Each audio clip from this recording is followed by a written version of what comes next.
Hello and welcome to The World at One with me, Sarah Montague. A former Ofsted Chief Inspector accuses the government of not acting in the interests of children. It's moving away from evidence-based policy towards endeavouring to please certain stakeholders. Unions in particular, yes.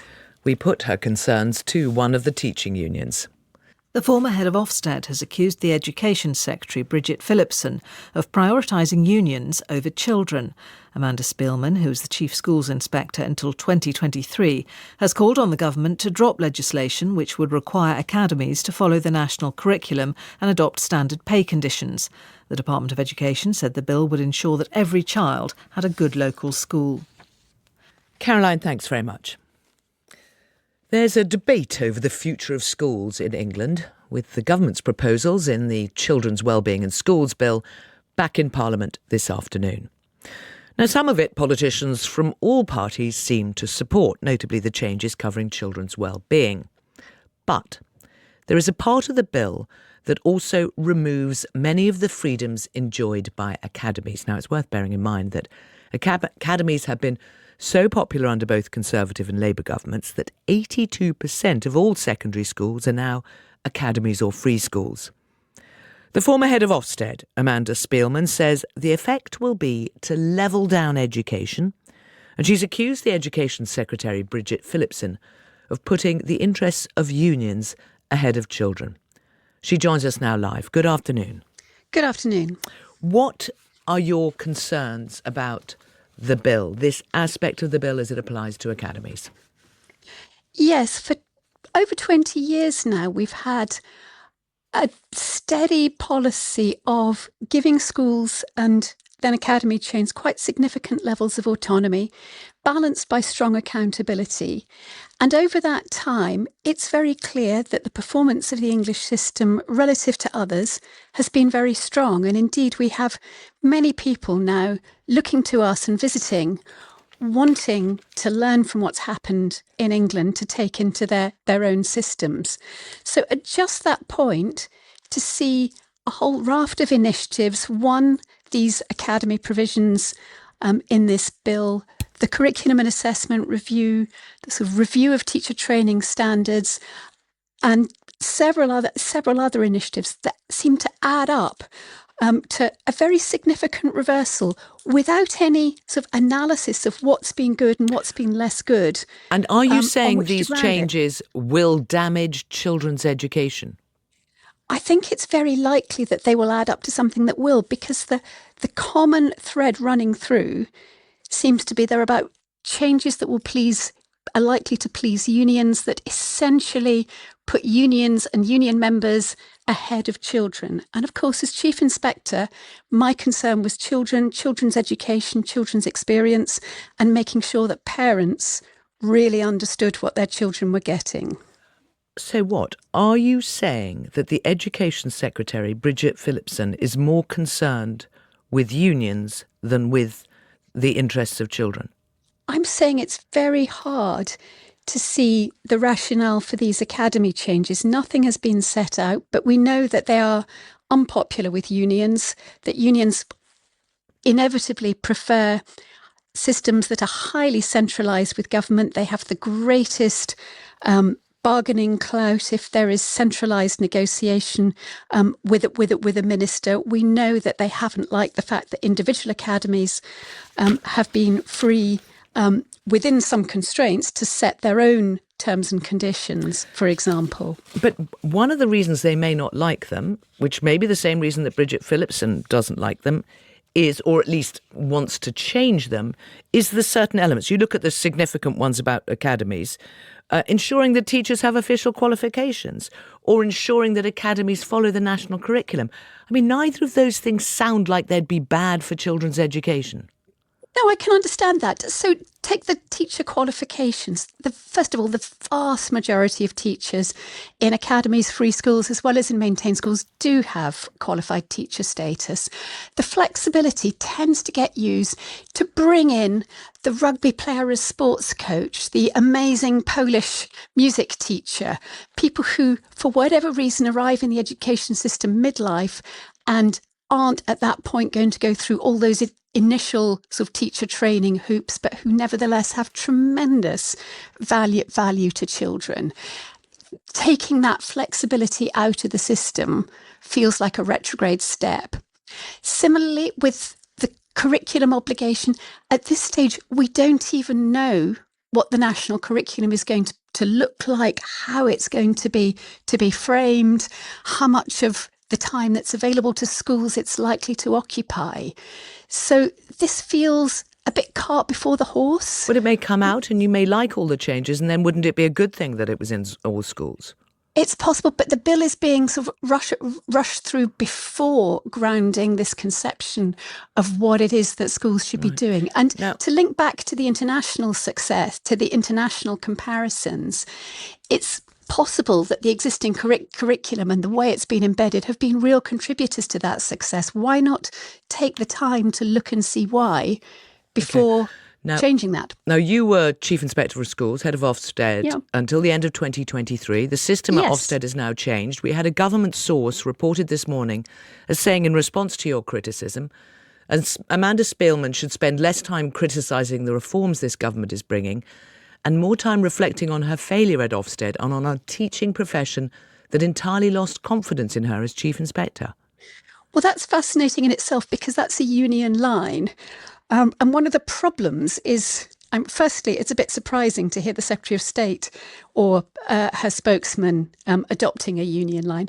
Secondly, as I pointed out in a piece I wrote in today's papers, the unions are structurally opposed even to the existence of Ofsted. They have been attacking accountability and attacking inspection from long before I became Chief Inspector and continue to attack it now. And it is surprising that the first thing that the media and especially the BBC actually do with any story about Ofsted is go straight to the unions for comment, which will be predictably negative. But why wouldn't we go to the unions? They're representing all the thousands of teachers across the country. They represent teachers, but they don't represent children. They are there to protect the interests of members. And unfortunately, but there is significant. Sorry, I'm just absolutely curious that you don't think we should go to unions. I mean, they're a significant factor, surely, in the education debate. They're delivering the education. Sometimes they're absolutely the right people to talk to. But for example, when the Chief Inspector of Prisons delivers an adverse report on a prison, or when the Chief Inspector of Police, Fire and Rescue reports adversely on the Met, the first stop that people take isn't to go straight to the Prison Officers Association or the police union to say, well, what do they like what the inspectorate does? There's a curious reverence for the union views when it's very clear that the inspectorate has to give the tough messages sometimes that education or some aspect of a school just isn't good enough. Amanda Spielman. That's always going to be. We must leave it there, but thank you very much, because we are going to talk to a union, not necessarily with reverence, but with respect, I hope. Daniel Kebede is General Secretary of the National Education Union. Good afternoon. Good afternoon. How do you respond to that? I mean, unfortunately, the Secretary of State isn't parroting a union line in regard to Ms. Spielman's tenure as Ofsted Chief Inspector. Unfortunately, she is widely renowned across the profession as a discredited character who had a flagrant disregard. Right, now listen, I'm not interested in ad hominem attacks on individuals. What I am interested in is getting to the bottom of why is she wrong about this bill and the changes proposed by the government?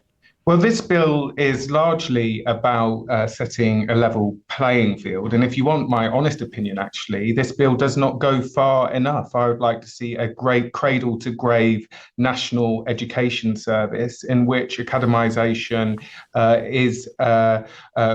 in which we see a renationalisation of our schools. But I just want to focus you on what the changes are, because when these changes came out, a lot of people were asking, what's the problem they're trying to fix? We have seen schools in England particularly going up the league table among the best in the Western world, if not the best, for reading and maths.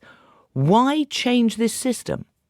Well, the desire to have a qualified teacher in every classroom for every child should be something that we all aspire for. That would be something that improves standards. This idea that it's just about getting, these fantastic PE teachers or music teachers isn't the reality of how it's being used. We're seeing support staff and teaching assistants more and often teaching lessons now. We're seeing big academy trusts going abroad to recruit teachers, bringing them over, and then not allowing them to have qualified teacher status so that they can be get teachers on the cheap, essentially. But also we have a huge problem with retention at the moment. Some of the large multi-academy trusts are losing around 27% of their teachers every year. Now, if that happens system-wide, quite frankly, the school system would come grind to a halt. So I think this is about trying to create But surely it's important then to keep flexibility in recruitment. In the first iteration of this bill, there was an effect on pay. Now, there's been an amendment the government has accepted that actually what academies can do is increase the pay for those teachers, some teachers, to retain them. But that's not how it's used. The DfE's own data states that a primary teacher in an academy is on around £700 less a year, and in secondary £600 less a year. Where pay is going above and beyond, of course, is for the chief executives of these multi-academy trusts, where it is quite common to see salaries in excess of £300,000 a year. It's no wonder they want to retain their freedoms, of course, to ensure that there is fat cat executive pay. Do you accept that the education system in England has been working and has raised standards in English and maths?